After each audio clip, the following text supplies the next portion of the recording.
اللہ ہمارے والدین کو لمبی عمر دے، ان کی ہر پریشانی کو دور کر دے اور ان کو ہر وہ کچھ عطا فرما جو ان کے دل کے خواہش ہو۔ یا اللہ جو والدین ہمارے ساتھ نہیں ہیں ان کو اپنی رحمت کے سائے میں جگہ فرما، ان کے گناہوں کو معاف فرما دے اور ان کے لیے آخرت میں آسانیاں فرما۔ اور جو والدین ہمارے ساتھ ہیں ہمیں ان کے لیے بہترین اولاد بننے کی توفیق عطا۔ السلام علیکم ورحمۃ اللہ وبرکاتہ۔ عزیز ساتھیوں، پچھلے حصے میں ہم نے والدین کے حقوق کے کچھ پہلوؤں پر بات کی تھی اور یہ سمجھا تھا کہ والدین کی عزت اور محبت کتنی اہم ہے۔ آج کے اس سیکنڈ پارٹ میں ہم اور گہرائی میں جا کر دیکھیں گے کہ والدین کے ساتھ ہمارا رشتہ اور ان کا مقام کس طرح ہماری زندگی میں رنگ بھرتا ہے۔ اس ویڈیو میں ہم کچھ اور ضروری پہلوؤں پر غور کریں گے، جیسے والدین کے ساتھ وقت گزارنا، ان کی خدمت میں فارغ ہو جانا، یعنی اپنی ساری مصروفیات اور پرسنل کاموں کو چھوڑ کر والدین کی خدمت، ان کی ضرورتوں کو پورا کرنے میں لگ جانا، اور ان کے چھوٹے چھوٹے حقوق پہچاننا، کیونکہ یہ صرف فرض نہیں بلکہ یہ وہ محبت اور قدر ہے جو ہر فرزند کو اپنے ماں باپ کے لیے ظاہر کرنی چاہیے۔ اکثر ہم روزمرہ کی زندگی میں اس بات کو بھول جاتے ہیں کہ والدین کا وقت اور ان کا ساتھ کتنا قیمتی ہے۔ وہ چھوٹی سی دعا جو وہ ہمارے لیے کرتے ہیں وہ ہمارے جینے کا اصل سبب ہے۔ اور ہمیشہ یاد رکھیں، جب وہ ہمیشہ ہمارے لیے دعا کر رہے ہیں تو ہمارا فرض ہے کہ ان کے لیے ہمیشہ دعاؤں میں ہاتھ اٹھائیں اور ان کے حقوق کا ہر پل خیال رکھیں۔ معزز سامعین، والدین کے ساتھ حسن سلوک کرنے کے بہت سارے فضائل ہیں۔ والدین سے نیکی کرنا اللہ کو محبوب اعمال میں سے ہے۔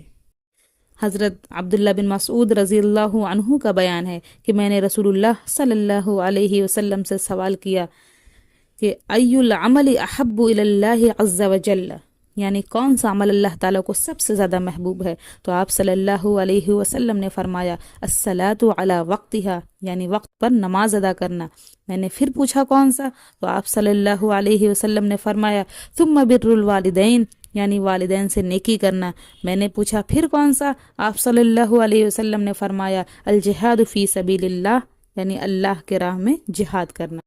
اور والدین کی خدمت کرنا بھی جہاد ہے۔ حضرت عبداللہ بن عمرو رضی اللہ عنہ سے روایت ہے کہ ایک شخص رسول اللہ صلی اللہ علیہ وسلم کی خدمت میں حاضر ہوا اور آپ صلی اللہ علیہ وسلم سے جہاد کے لیے اجازت طلب کی۔ تو آپ صلی اللہ علیہ وسلم نے فرمایا الکا ابوانی، یعنی کیا تمہارے والدین زندہ ہیں؟ اس نے کہا ہاں۔ آپ صلی اللہ علیہ وسلم نے فرمایا ففیہما فجاہد، پھر انہی کی خدمت کر کے جہاد کر۔ والدین کی خدمت کرنا جنت میں لے جانے والا عمل ہے۔ حضرت معاویہ بن جاہمہ رضی اللہ عنہ کا بیان ہے کہ حضرت جاہمہ رضی اللہ عنہ رسول اللہ صلی اللہ علیہ وسلم کے پاس آئے اور کہنے لگے اے اللہ کے رسول، میں جہاد کرنا چاہتا ہوں اور آپ سے مشورہ لینے آیا ہوں۔ تو آپ صلی اللہ علیہ وسلم نے فرمایا کیا تمہاری ماں زندہ ہے؟ اس نے کہا ہاں۔ تو آپ نے فرمایا ماں کی خدمت میں لگے رہو، کیونکہ جنت اس کے قدموں کے پاس ہے۔ اور ایک فضیلت یہ بھی ہے کہ والدین سے حسن سلوک کرنا بڑے گناہوں کا کفارہ ہے۔ حضرت ابن عمر رضی اللہ عنہ کا بیان ہے کہ ایک آدمی آیا اور اس نے کہا اے اللہ کے رسول، میں نے بہت بڑا گناہ کیا ہے، تو کیا میری توبہ کی کوئی قبولیت کا کوئی راستہ ہے؟ تو آپ صلی اللہ علیہ وسلم نے فرمایا کیا تمہاری ماں زندہ ہے؟ اس نے کہا نہیں۔ آپ صلی اللہ علیہ وسلم نے فرمایا کیا تمہاری خالہ ہے؟ اس نے کہا جی ہاں۔ آپ صلی اللہ علیہ وسلم نے فرمایا تب اسی کے ساتھ نیکی کرو۔ معلوم ہوا کہ والدین کے ساتھ صلہ رحمی کرنا بڑے گناہوں کا کفارہ ہوتا ہے، حتیٰ کہ اگر ماں زندہ نہ ہو تو خالہ ہی کے ساتھ حسن سلوک کر دے، یہ بھی گویا ماں کے ساتھ حسن سلوک کرنا ہی ہوا۔ اور والدین کی رضا میں اللہ تعالیٰ کی رضا ہے۔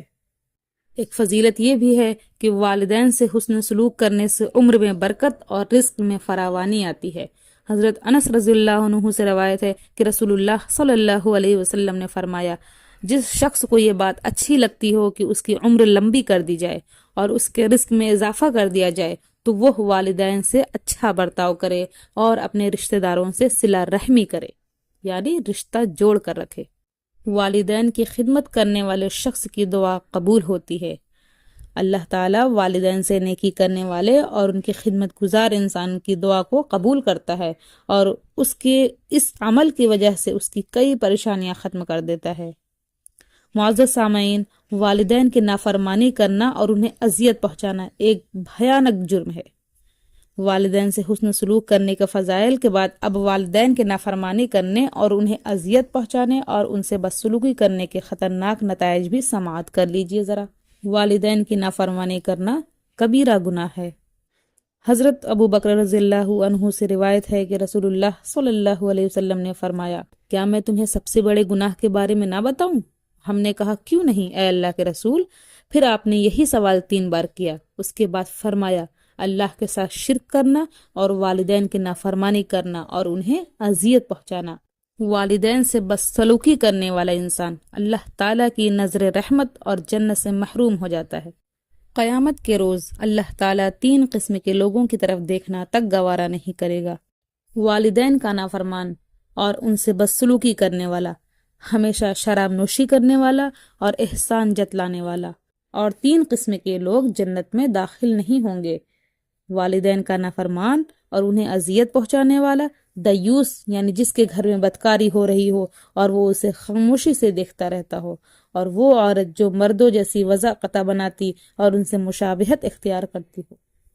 والدین کے نافرمان پر رسول اللہ صلی اللہ علیہ وسلم کی بد دعا ہے۔ والدین کے نافرمان کا کوئی نیک عمل اس کے لیے فائدہ مند نہیں ہے۔ والدین کا نافرمان ملعون ہے۔ والدین اگر ضرورت مند ہوں تو اولاد ان پر خرچ کرے۔ حضرت عبداللہ بن عمرو بن العاص رضی اللہ عنہ سے روایت ہے کہ ایک اعرابی رسول اللہ صلی اللہ علیہ وسلم کی خدمت میں حاضر ہوا اور کہنے لگا، اے اللہ کے رسول، میرا باپ مجھ سے میرا مال لینا چاہتا ہے۔ تو آپ صلی اللہ علیہ وسلم نے فرمایا، تم اور تمہارا مال تمہارے والد کے لیے ہے۔ بے شک سب سے پاکیزہ چیز جسے تم کھاؤ وہ چیز وہ ہے جو تمہاری کمائی سے ہو، اور تمہاری اولاد کے مال تمہاری کمائی سے ہیں، اس لیے اسے بخوشی کھا سکتے ہو۔ یہ حدیث اس بات کی دلیل ہے کہ والدین اگر محتاج ہوں اور اولاد مالدار ہو تو وہ اپنے والدین کے اخراجات برداشت کرے اور انہیں خرچہ دے۔ والدین کی اجازت کے بغیر جہاد پر جانا بھی منع ہے۔ ایک شخص یمن سے ہجرت کر کے رسول اللہ صلی اللہ علیہ وسلم کے پاس آیا تو آپ صلی اللہ علیہ وسلم نے اس سے پوچھا، کیا یمن میں تمہارا کوئی رشتہ دار ہے؟ اس نے کہا، میرے ماں باپ ہیں۔ آپ صلی اللہ علیہ وسلم نے پوچھا، کیا انہوں نے تجھے اجازت دی ہے؟ تو اس نے کہا، نہیں۔ آپ صلی اللہ علیہ وسلم نے فرمایا، تو ان کے پاس واپس لوٹ جا اور ان سے اجازت طلب کر، اور اگر وہ اجازت دیں تب تو جہاد کرنا، ورنہ ان کے ساتھ نیکی بجا لانا۔ والدین کو برا بھلا کہنا منع ہے۔ بے شک کبیرہ گناہوں میں سے ایک گناہ یہ ہے کہ کوئی شخص اپنے والدین پر لعنت بھیجے۔ آپ صلی اللہ علیہ وسلم سے پوچھا گیا کہ کیا کوئی اپنے والدین پر بھی لعنت بھیجتا ہے؟ تو آپ صلی اللہ علیہ وسلم نے فرمایا، وہ کسی کے باپ کو گالیاں دیتا ہے تو اس کے نتیجے میں وہ اس کے باپ کو گالیاں دیتا ہے، اور وہ کسی کے ماں کو گالیاں دیتا ہے تو وہ اس کی ماں کو گالیاں دیتا ہے۔